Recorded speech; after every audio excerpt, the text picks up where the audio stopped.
after a while, I was losing weight because my body wasn't absorbing all the nutrients I had. So I became very pale, 89 pounds. I get to a point where I couldn't walk a lot. I slept all the time because I wasn't getting enough energy and nutrients to keep me up throughout the day. So then I started losing weight. I got out of school. By at least about 10th grade, I was homeschooled. I was homeschooled from the rest of 10th grade and 11th and 12th grade because I was not able to walk through school. There was a day I was in school, and on the way to one of the periods, I passed out in between one of the periods. I was walking and I just couldn't walk anymore. And I woke up and I was in the nurse's office. So I was not able to, I couldn't have enough energy. I wasn't sleeping that night, so I just fell walking, just gone. So I was homeschooled. Right after that, we came to Virginia. There was a specialist. They got me to my first surgery. After the first surgery, it was wonderful. We can get some push-ups while we talking. Went to the surgery, got my first surgery. Felt good. Got a blood transfusion, and the blood transfusion really helped. It got to a point where blood transfusion is basically getting healthier blood. Shout out to whoever donated that blood about 20 years ago. It made me feel amazing. Like it was like Red Bull on a million. It was amazing. The blood transfusion basically was I couldn't process no healthy blood, no white blood cells. So what they did was before the surgery, they gave me like 2 big bags of blood. And let it sit overnight, about a day and a half. I woke up, it was amazing. I mean, felt like I could do anything. I felt like I was brand new.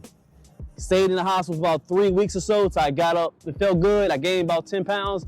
Boom, they let me out. So they had me on about 5 or 6 different medications, pills. I've been on everything. Prednisone, B12, like heavy B12, Humira. I've been on everything.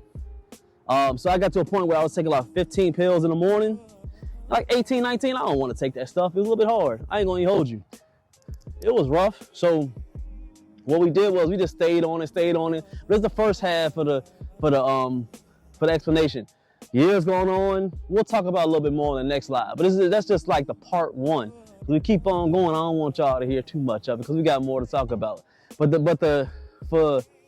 me to talk about that, to be vulnerable about what happened, I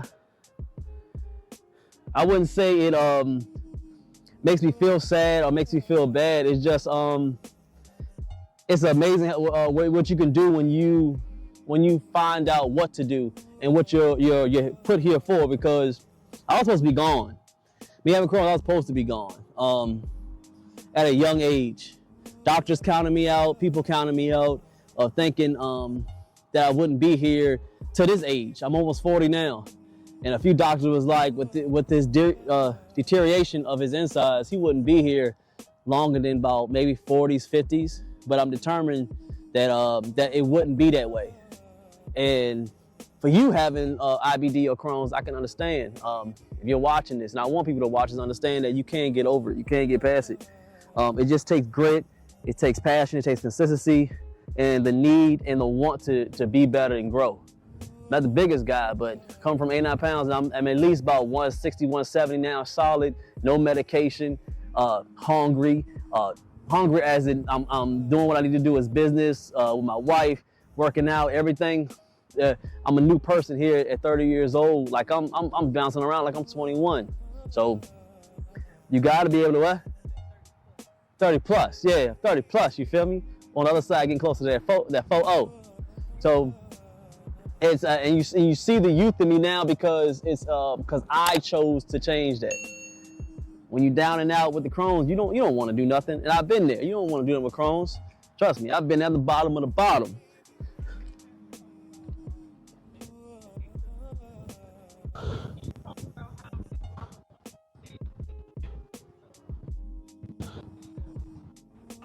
What's his name?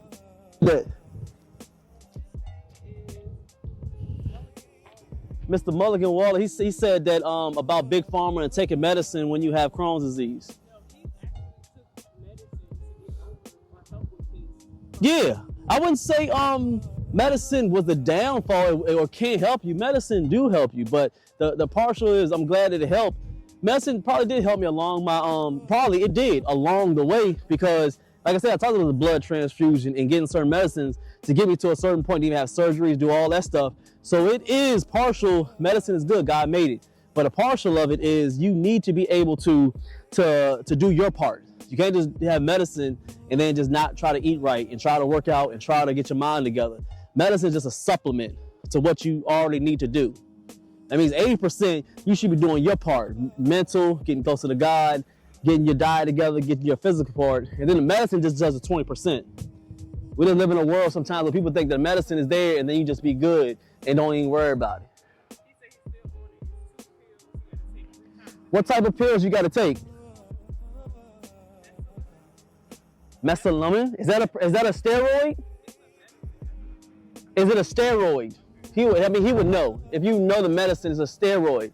A steroid usually when you take when you have inflammation, well, it's an inflammation medicine. It helps to decrease. So prednisone, was I was on, is a steroid. And what that did was the inflammation that was in there, because it's like that when I had the heavy Crohn's in my small intestine, it's like a pulsing. All it is like a canker sore, and it's like pulsing like this, and it gets bigger and bigger. So when you looked at my stomach, it was swollen because my small intestines were exploding. Like it was pulsing, so it was getting bigger and bigger. The prednisone was a steroid to stop that inflammation, and it would keep the swelling down. So it would give me a little bit of relief so I could be able to eat right and be able to digest my food. The downside of prednisone was a lot in a mixture of all my medicines. Like, let's see, some of the downfalls of some of that stuff. You get swelling in your body. You grow excessive hair where you never thought you would grow hair. Like, a lot of side effects. I never had hair on my legs. I never had hair at all, really. I had little hair, but hair doesn't really grow a lot in my family. I'm the only one, really, if you know my family, if you look at their legs and look at my hands and everything, I'm the only one that has hair, but that was a side effect from all the medicine. If you ever see from the medicine, if you see my legs, I don't know, my wife even seen it, you see how everything is a little bit lighter up here and my legs are so dark. That was some of the side effects of some of the medicine. So they don't talk about all these side effects, all this medicine that they put in your body. I had to do a lot of tests, a lot of things. I feel like it kind of messed up my body, where it kind of positive in some angles.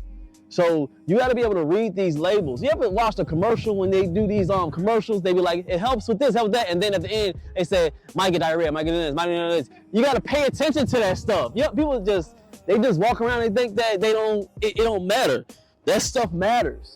So that's why I steer away a lot from the big pharma, because they make thousands of dollars from you and you still getting put in the ground. Instead of them going ahead and give you money and give you insurance to get you maybe a diet plan or get you into the gym or help you with your mental, because most of the things, especially when it comes to IBD or Crohn's, it was fixed from me creating a better diet plan.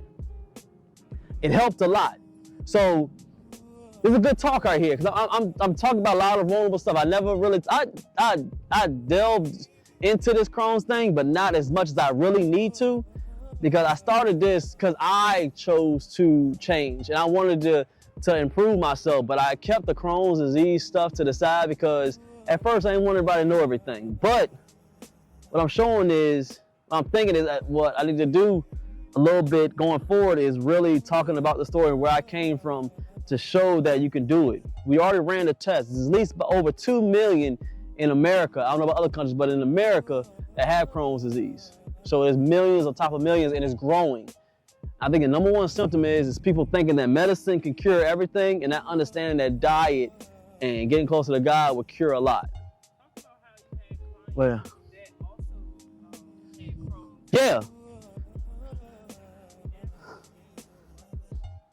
By changing their mindset with their eating, specific types of workouts that work for them. That's facts. That's facts. I had a few clients that have Crohn's disease.